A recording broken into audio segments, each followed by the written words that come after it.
The bitter rivalry between Jedi Master Obi-Wan Kenobi and former Sith Lord Darth Maul spanned a roughly 30-year period, from 32 years before the Battle of Yavin to the year 2 BBY. First meeting on the planet of Naboo, while they were both still apprentices to their masters during the climax of The Phantom Menace from 1999, Obi-Wan narrowly managed to emerge as the victor of their duel by slicing Darth Maul in half at the waist and watching him fall down the reactor shaft inside the Theed Palace. This seemed to be the end of the Zabrak warrior, but in 2012, the 5th season of the Clone Wars animated series would see him return, along with his brother, Savage Opress. Maul and Kenobi would clash repeatedly throughout the Clone Wars, with Maul and Savage killing several of Kenobi's friends and allies. After the fall of the Jedi Order, the two of them finally had their decisive duel in the episode of Star Wars Rebels known as Twin Suns, released in 2017. The battle was short and swift, with Kenobi finally slaying the Zabrak once and for all, not out of rage, but out of duty to protect the young Luke Skywalker from those who would harm him. This fight came as a surprise to many, as Maul had spent the entire past season searching for a way to finally locate Obi-Wan to exact his revenge. After all that build-up, such a short scuffle was seen as a disappointment to some. However, what if I told you that there was an alternate version of this duel that dates all the way back to 2005? While never truly considered to be part of Star Wars canon or even legends, the comic book omnibus called Star Wars Visionaries featured a short story called Old Wounds, not to be confused with the recent expansion for the Old Republic that shares the same name.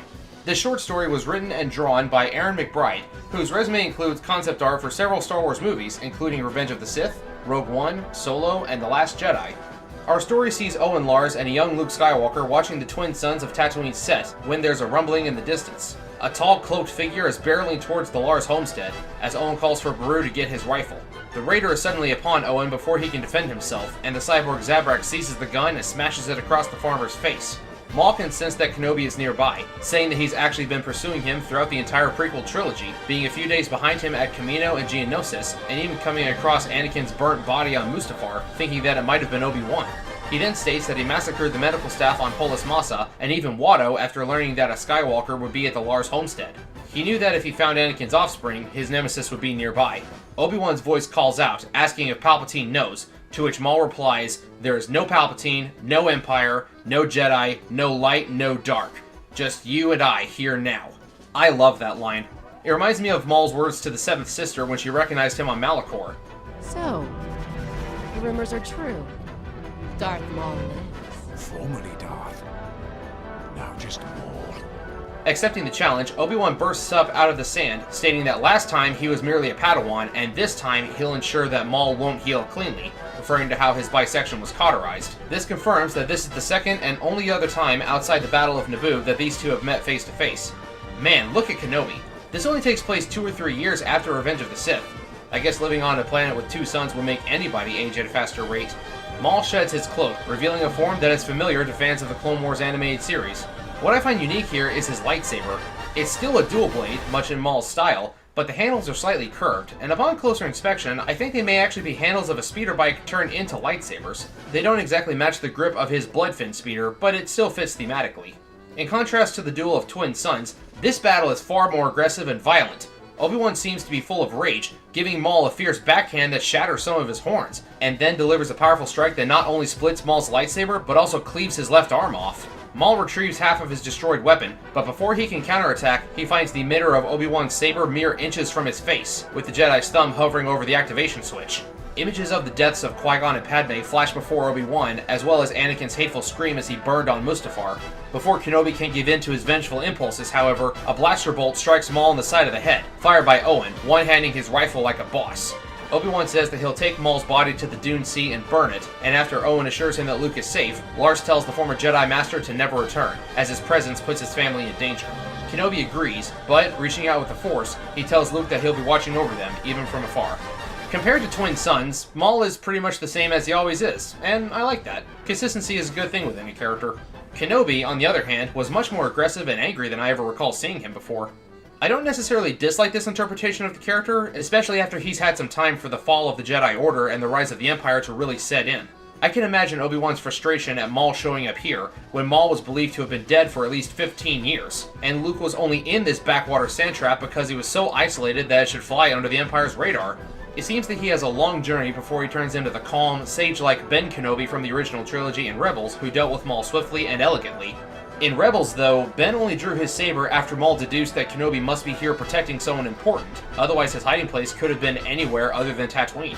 I wonder if this Ben would have been as aggressive as the Old Wounds Kenobi if Maul had already reached the farm and attacked the Lars family. I think this goes a little bit deeper than that, however. This graphic novel was crafted by several writers and artists who worked on the movie Revenge of the Sith, and the book was released 2 months before the movie was. So in addition to getting several spoilers, like Anakin being set on fire and an image of Padme's death, we can also see how some of the early drafts of the movie might have influenced some of the comics in Visionaries, as stated in the foreword to this omnibus. It's not directly stated, but I feel that in some ways, Kenobi's fight with General Grievous might have inspired this rematch. In earlier drafts of the character, Grievous apparently actually was supposed to be Darth Maul rebuilt as a cyborg. I'm really glad that they didn't take that angle, though.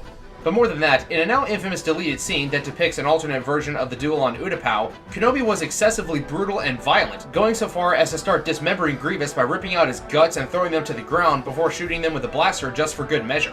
So uncivilized. Of course, we see that Maul's design would go on to be reused for Clone Wars, albeit his longer horns were reserved for his spider form and they will return to normal when he got his new legs.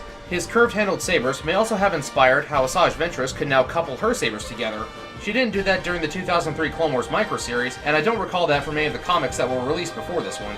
Additionally, those extensions near the emitters might be an influence for the design of Maul's saber in Rebels.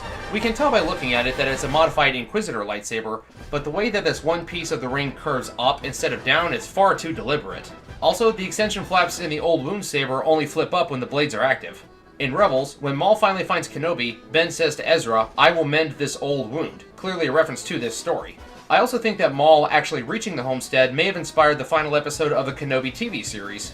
The third sister seeks out the young Luke Skywalker, intent on murdering him for revenge against Darth Vader.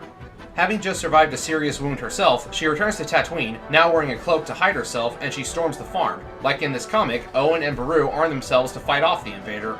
In the comic, Owen says he doesn't think it's a Tusken Raider, but in Kenobi, he tells Luke that it is a Tusken, instructing him to run. I can't be certain if these are direct references or just coincidences, but it's fun to imagine and look back on some obscure pieces of history for some of our favorite works. For those curious, this comic was published as a single issue as well, and released alongside a figure 2-pack of Cyborg Maul and Owen Lars as a Comic-Con exclusive. You can also find a fan animation for this story here on YouTube. I'll link it in the description. While I know that this story was never meant to be taken as part of canon, I still find the idea of Maul constantly stalking Obi-Wan throughout the entire prequel trilogy to be rather silly, especially the bit on Mustafar where we can see Palpatine's shuttle off in the background. Also, wouldn't Vader be like, "Hey Master, I'm probably hallucinating from all this trauma, but I swore that I saw Darth Maul on the riverbank." Can you imagine if they made like a new updated special edition release for the prequels and they just had Darth Maul looming in the background of several scenes, like on Kamino or Mustafar? I thought the story was fun, but a bit silly when you think about the implications. What do you think, though? Which version of the rematch do you like better? Old Wounds or Twin Suns? Do you think that Old Wounds had a big influence on future works, or are most of these similarities just coincidence? And what is your favorite appearance of Darth Maul? Leave your thoughts in the comments below.